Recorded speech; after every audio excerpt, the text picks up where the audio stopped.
E kinde ma skunde oyaw ayanga ne somo matam mokwongo kendo jopuonjre dhi nyime gi donjo e skunde, jonyuol e kaunti ma Homa Bay bende ogolo ywak margi ewi nengo mamalo mag gige somo ma idwaro godo jopuonjre e skunde ma gisome.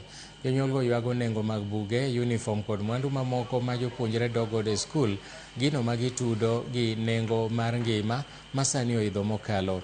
E nonro mane Ramogi TV otimo e moko kuom dukni mag uso buge e boma ma Homa Bay, oyangore ni nok mag jonyuol mane dhi nyime gi chenro mag ng'iewo mwandu mag sikul ka jopuonjre dok e skunde mopogore gi ma gisome. Ka jogo ma uso buge bende wacho ni higani kwand jonyuol ma ng'iewo buge odok piny kendo weche mag sikul kawuono uniform ni malo moloyo chando jonyuol, kendo janyuol wiye bar moloyo. To gi weche mag fee mi pesa midwaro sani nitie, wuoche ni malo, kalam ni malo, buge be ni malo.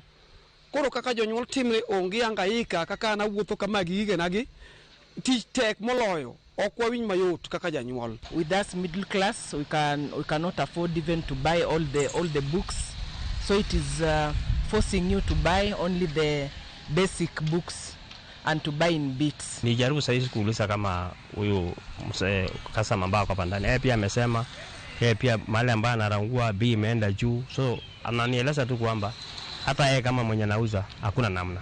So ningeomba serikali kama inawezekana kitu kama vitabu ijaribu washukishe. Chono dicheng mane ya school kamae ok ninyal yudo ka wabet kaka wabet ni. Ok ninyal kata timo interview. Kechido ka line ni oko, yo line dwa kao books, lakini sani inyalo neno ka ji nitiere ji ariyo kata adek kende.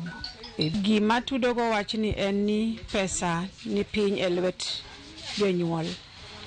Ginyalo biro gidwaro, gikawo mana gik moko ariyo adek, books ariyo adek kende, moko giweyo nikech ok ginyalo afford. Ngima ni malo.